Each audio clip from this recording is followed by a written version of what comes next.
Bonjour tout le monde.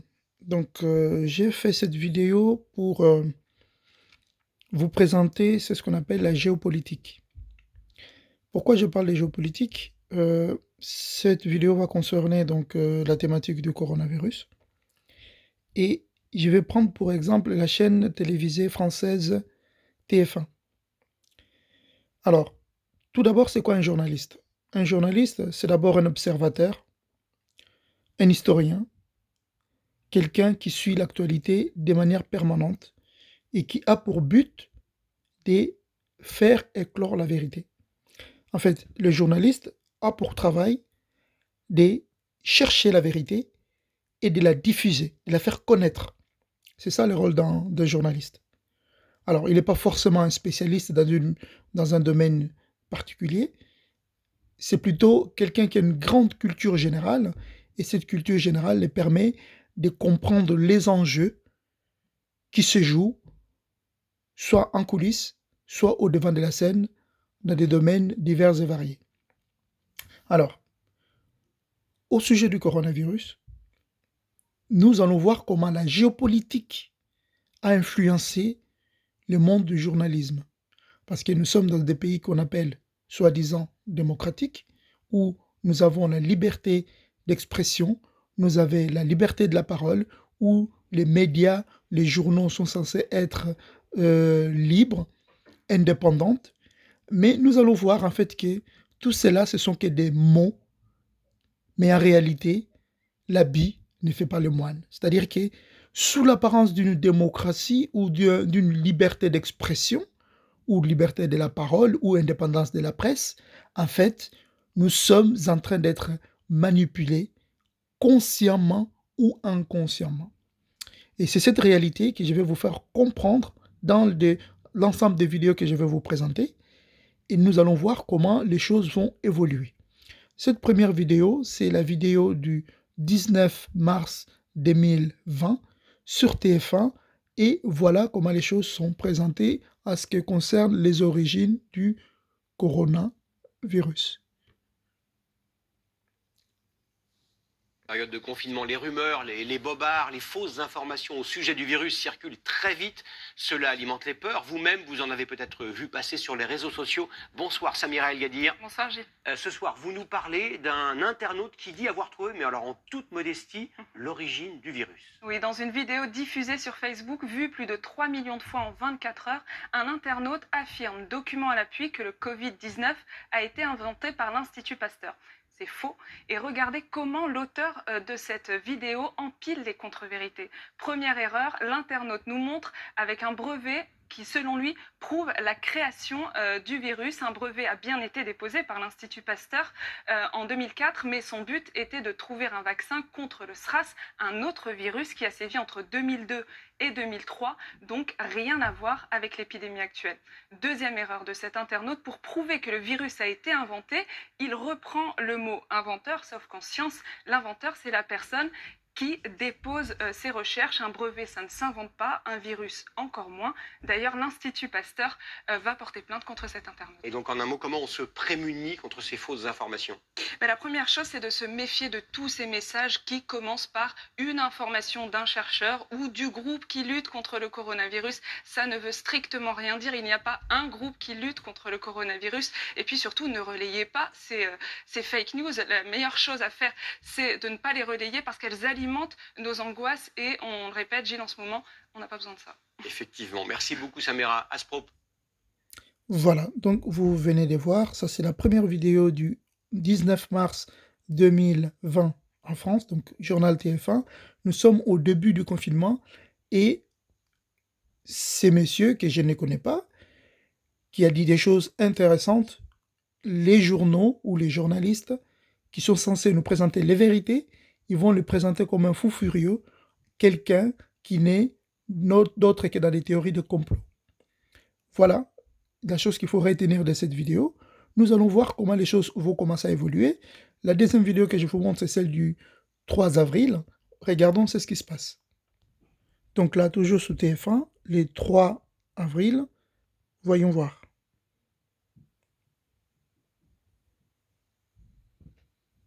Chiffre déroutant, un quart des Français en sont persuadés. Le Covid-19 a été conçu en laboratoire et ce n'est pas la seule rumeur du genre qui circule sur les réseaux sociaux. Sans surprise, cette crise sanitaire, elle est une aubaine pour les contestataires et autres mouvements complotistes. Je vous propose de regarder cette enquête signée Antoine de Précigou, Thierry Valta et Juliette Robichon.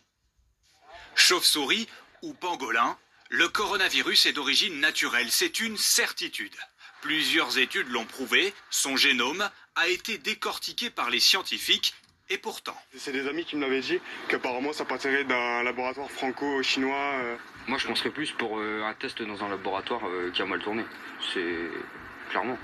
Selon un sondage récent, le Covid-19 a été créé en laboratoire pour 26% des Français. C'est plus encore chez les sympathisants du Rassemblement national. La moitié estime que le virus est une création humaine. Marine Le Pen elle-même semble se poser la question. Que des gens s'interrogent pour savoir si ce virus est d'origine, entre guillemets, naturelle, ou s'il ne peut pas avoir échappé d'un laboratoire, est une question qui me paraît être une question de bon sens. Jamais une théorie du complot n'a connu un succès aussi rapide. Avec le confinement, vous avez tous les ingrédients pour être abreuvé massivement des théories du complot qui circulent sur Internet. Plus vous indiquez, vous informez d'abord et avant tout via les réseaux sociaux, plus vous avez tendance à croire et à adhérer à un certain nombre de théories du complot. On nous prend pour des... Donc voilà, là, c'est un expert qui vient soi-disant nous expliquer c'est ce que nous devons passer. Et donc, c'est monsieur, c'est lui qui a propagé, on va dire, leur rumeur. Imbécile. Les documents complotistes pullulent. Lui, par exemple, accuse l'Institut Pasteur. D'autres pointent du doigt l'industrie pharmaceutique. Un média russe prétend que l'Italie utilise le coronavirus pour réduire sa population de seniors. Très rapidement après l'apparition du virus, les Chinois ont accusé les États-Unis de l'avoir propagé pour nuire. Un certain Li Jianzhao l'affirme. Des preuves de plus que le virus provient des États-Unis. Et ce Li Jianzhao n'est autre que le porte-parole du ministère chinois des Affaires étrangères. Les théories du complot, elles servent souvent, je dirais, l'opportunisme géopolitique. Je crois parce que j'ai envie que ça soit vrai. Et j'ai envie que ça soit vrai si la théorie du complot, évidemment, elle désigne des individus que je considère comme des ennemis. Dans l'histoire, des virus instrumentalisés par l'homme ont bien existé. L'Australie a déjà introduit plusieurs maladies pour réduire le nombre de lapins sur son territoire. Mais le coronavirus, lui, n'est pas la création d'un État, d'une entreprise ou de services secrets quelconque. Il est bien d'origine naturelle. Du côté des... Donc voilà, vous avez bien entendu, coronavirus est une maladie d'origine naturelle. Donc, juste pour résumer, voilà c'est ce qui est en train de se passer. Il y a une rumeur, pour l'instant je vais l'appeler comme ça, il y a une rumeur qui est sortie comme quoi il y a eu des manipulations en laboratoire, que le coronavirus serait un virus créé par l'homme.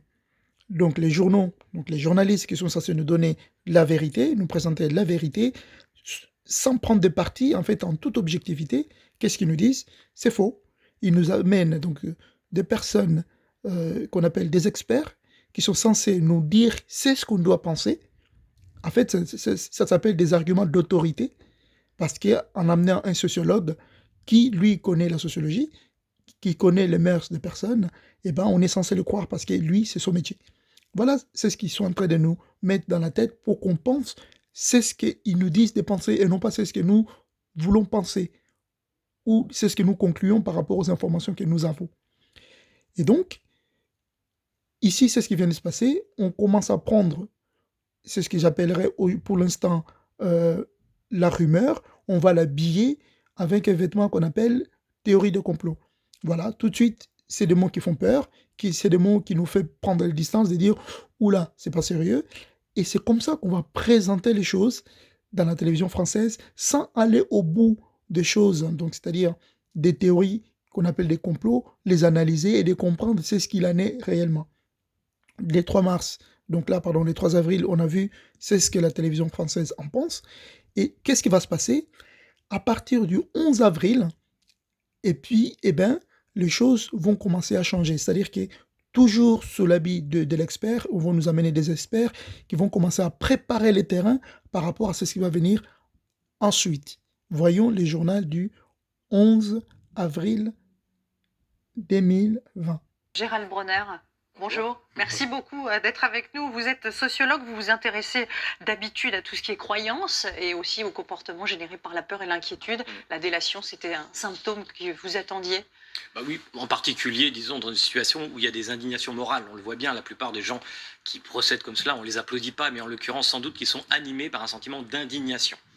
Et en l'occurrence, deux enquêtes viennent de le montrer, l'une qui a été faite en Chine et l'autre aux États-Unis. L'émotion qui se répand le plus vite, notamment sur les réseaux sociaux, c'est précisément la colère et l'indignation. Alors justement, on a beaucoup parlé aussi de paranoïa, de complotisme, du sentiment qu'on nous ment, qui est très répandu en ce moment. Est-ce que ça s'explique aussi par le phénomène de la pandémie? Est-ce que c'est renforcé par ce phénomène de la pandémie? Là encore, pas vraiment de surprise, puisque toutes les épidémies dans le monde et dans l'histoire ont toujours donné lieu à un cortège de théories du complot. C'est assez simple à comprendre, les catastrophes naturelles aussi, parce que ce sont des événements qui sont très désagréables, qui sont dramatiques, évidemment, on le voit bien aujourd'hui, et qui sont en même temps dépourvus de sens. Là, en l'occurrence, c'est un événement naturel qui nous frappe très durement. Et les théories du complot, elles ont cet avantage, l'imagination paranoïde, de donner un sens à ce qui a priori n'en a pas. C'est-à-dire qu'on va vous dire que ça a été créé dans un laboratoire, que c'est les Américains, que ce sont les Chinois, etc., etc. Et en l'occurrence, donc, cela permet de donner du sens. Et j'ai observé, avant de venir sur votre plateau par exemple, j'ai regardé un peu les chiffres et on voit très nettement que ces théories étaient relativement délaissées juste avant le confinement. Et au moment du confinement, il y a de nouveau un pic de recherche Google sur coronavirus complot. Vous êtes aussi spécialisé dans les fake news, dans celles qui circulent, et il y en a beaucoup en ce moment, lesquelles vous ont inquiété ou intéressé, puisque vous êtes chercheur? Il y en a deux catégories. La première, les plus inquiétantes à court terme, ce sont ces fake news, ces infox qui nous disent qu'on peut guérir du coronavirus ou se protéger du coronavirus en faisant ceci ou cela. C'est très grave parce que ça peut avoir un impact en termes de santé publique. Songez par exemple à ce qui s'est passé en Iran, des centaines de morts parce que certains Iraniens ont cru que l'alcool pouvait protéger de la contraction du coronavirus. Or, c'est un pays où l'alcool est interdit, et donc du coup, ces personnes se sont retournées vers les alcools frelatés, ils ont bu même du méthanol directement, et en l'occurrence, ça a engendré des centaines de morts. Je vois des comédiens, y compris en France, des comédiennes, qui donnent des conseils à base d'huiles essentielles, etc. Ça ne peut pas faire de mal, vous allez me dire, mais en même temps, si cela conduit nos concitoyens à baisser leur vigilance en termes de gestes prophylactiques, ça devient dangereux. Alors, il y a aussi l'espoir qui peut provoquer certains comportements ou certaines tendances assez étonnantes. On a vu notamment l'engouement autour du professeur Raoult et de la chloroquine ces dernières semaines. Est-ce que c'est effectivement le besoin de croire en quelque chose qui a généré une sorte de débat alors que les Français ne sont pas tous scientifiques? Alors c'est ça qui est très passionnant, à vrai dire. Il y a même eu un sondage, comme vous l'avez vu, qui montre que 59% des Français approuvent l'usage de la chloroquine.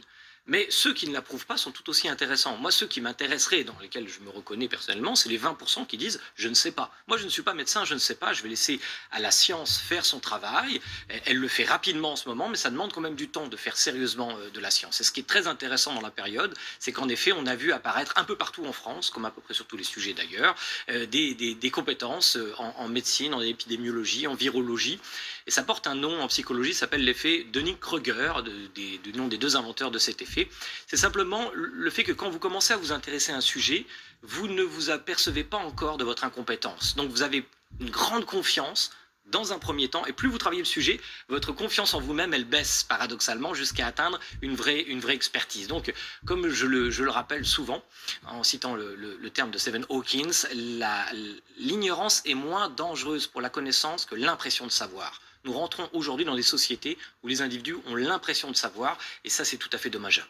Merci beaucoup pour cette analyse, Gérald Bronner. Merci beaucoup, et vous aurez sans doute l'occasion de revenir nous expliquer les conséquences de ce confinement qui seront sans doute passionnantes et intéressantes à constater dans les semaines qui viennent. Et pour expliquer... Voilà, donc nous avons vu, donc l'expert nous présente les choses, qu'est-ce que nous devons penser, comment on doit réfléchir, qu'est-ce qu'il faut faire dans telle ou telle situation. Sauf que nous sommes censés être dans un monde ou dans un pays qui est libre. Les gens sont libres de faire tourner leur cerveau et de réfléchir avec les données qu'ils ont.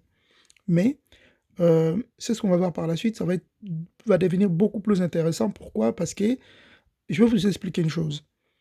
Dans les journaux éditoriaux, donc les journaux, quand il y a une erreur qui a été commise, le lendemain ou le surlendemain, lorsque le journal se rend compte qu'il a fait une gourde, eh ben, il va publier un erratum en disant les jours tels, on a dit telle information à propos de tel sujet, c'était une erreur, nous avons eu tort ou nous nous sommes trompés, nous vous présentons nos sincères excuses, voilà la bonne information.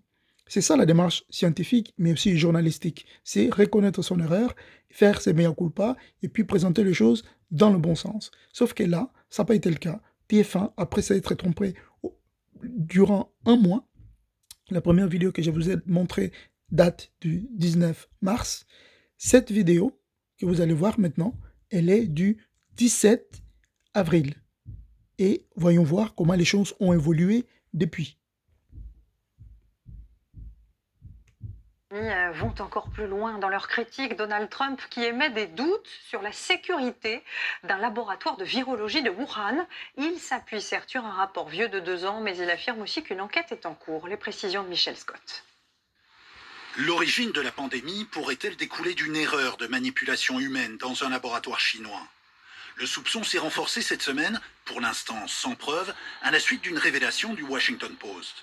Des diplomates américains auraient alerté leur hiérarchie en 2018 sur la faiblesse des protocoles de sécurité entourant l'un des laboratoires de recherche travaillant justement sur les coronavirus à Wuhan. Ça veut simplement dire qu'un accident a pu avoir lieu dans ce laboratoire et que cet accident a pu tout déclencher. La délégation américaine visite surtout à cette époque l'Institut de virologie de Wuhan. Un site ultramoderne, inauguré l'année précédente par le Premier ministre français de l'époque, Bernard Cazeneuve, ses installations grâce à une collaboration... Oula, là, ça devient grave. Donc, on ne sait pas par quel miracle, on vient d'apprendre que ces laboratoires-là a été effectivement inauguré par Bernard Cazeneuve, le ministre de l'Intérieur. Donc ça, c'est 2017. 2017, le président de la République, c'était pas Emmanuel Macron, mais c'était, comment s'appelle déjà, notre très cher, j'ai oublié son nom, comment s'appelle déjà. Oui, donc comme je disais, Bernard Cazeneuve, c'était les premiers ministres, je crois, si je ne me trompe pas, à l'époque de François Hollande. Donc on vient d'apprendre que c'est lui qui était allé inaugurer ce laboratoire de Wuhan. Mais qu'est-ce qu'on a appris dans cette vidéo? C'est que la TF1 est en train de détruire son propre point de vue qu'elle nous avait présenté les 19 mars et les 3 avril. Voilà, donc on va suivre et voir ce qui se passe par la suite. Chinoise ayant reçu les plus hautes certifications de sécurité. J'ai visité ce matin le premier laboratoire de haute sécurité biologique en Asie, de classe P4. Votre ville se trouve ainsi dotée d'un équipement scientifique de très haut niveau, comme il en existe ailleurs dans le monde. À la tête de son équipe, la professeure Shi Zhengli y mène des recherches sur les chauves-souris porteuses de virus et leur possible transmission à l'homme depuis des années. Elle fut d'ailleurs l'une des premières à identifier le nouveau coronavirus début janvier. Mais l'étanchéité des locaux, des équipements, la rigueur technique des laborantins telle qu'elle est requise rend très improbable une fuite des agents pathogènes. Il n'en est pas de même pour un autre lieu de recherche, situé celui-là en plein centre-ville de Wuhan, à quelques centaines de mètres à peine du marché aux animaux où les premières contaminations ont été enregistrées. Ce centre de contrôle et de prévention des maladies est de niveau P2, donc sans les mêmes exigences de sécurité. C'est un laboratoire qui contient du matériel très contagieux. On le savait. On savait qu'il travaillait sur ce programme. Réponse des autorités chinoises. De nombreux experts médicaux de renom pensent que l'hypothèse d'une soi-disant fuite de laboratoire n'a aucun fondement scientifique.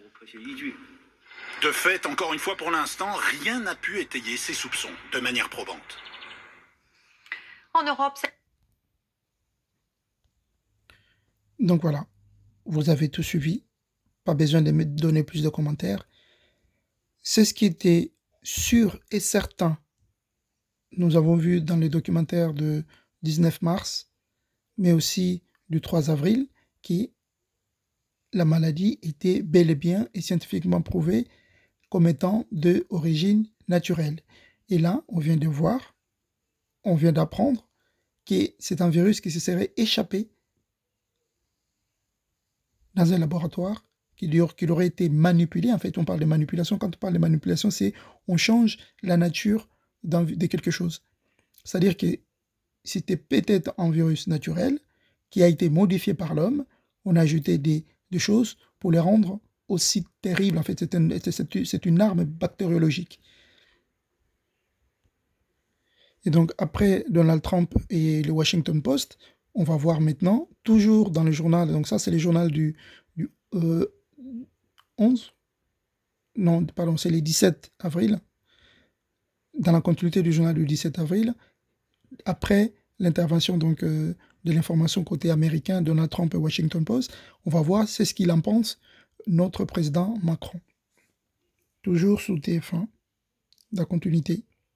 Donc là, on est pratiquement à un mois des premiers propos qui ont été tenus comme étant, présentant ces théories comme étant des théories de complot, mais aujourd'hui, à la date du 17 avril, en fait, c'est ce qui était théorie de complot devient vérité.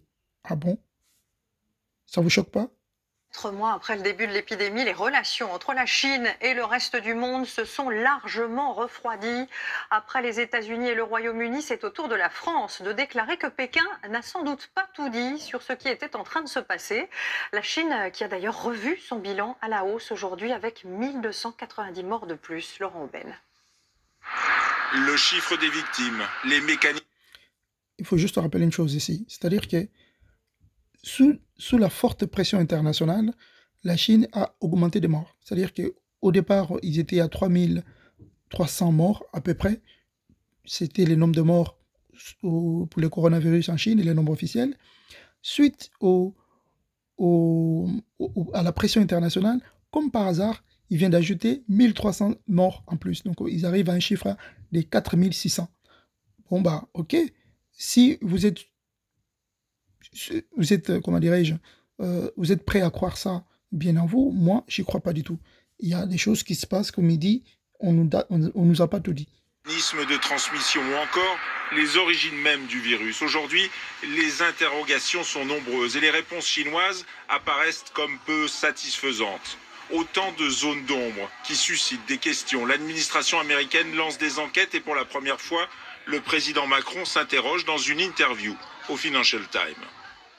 On ne sait pas, et même, il y a manifestement des choses qui se sont passées qu'on ne sait pas.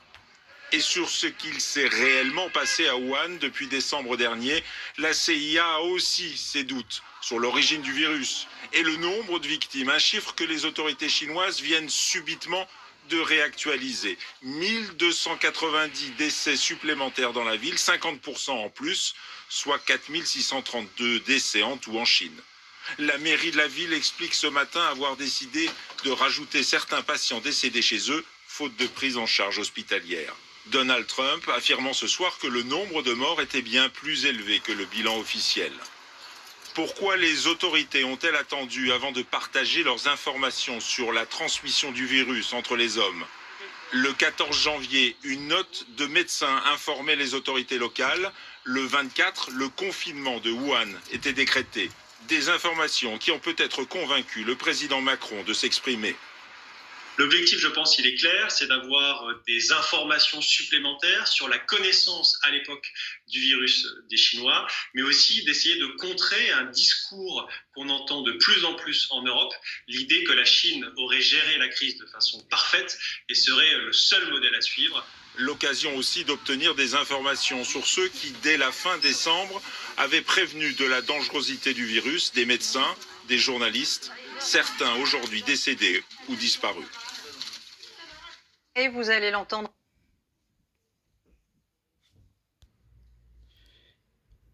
Donc, au vu de tout ça, je vous laisse vous-même conclure de ce qu'on doit penser. Moi, j'ai juste un mot à dire. Géopolitique et géostratégie. Ça, c'est les deux termes. Et le dernier terme que je dois ajouter, c'est pacte éducatif. Pour cela, allez vous renseigner sur la date du 14 mai 2020. Qu'est-ce qui devait se passer au Vatican, à Rome? Voilà.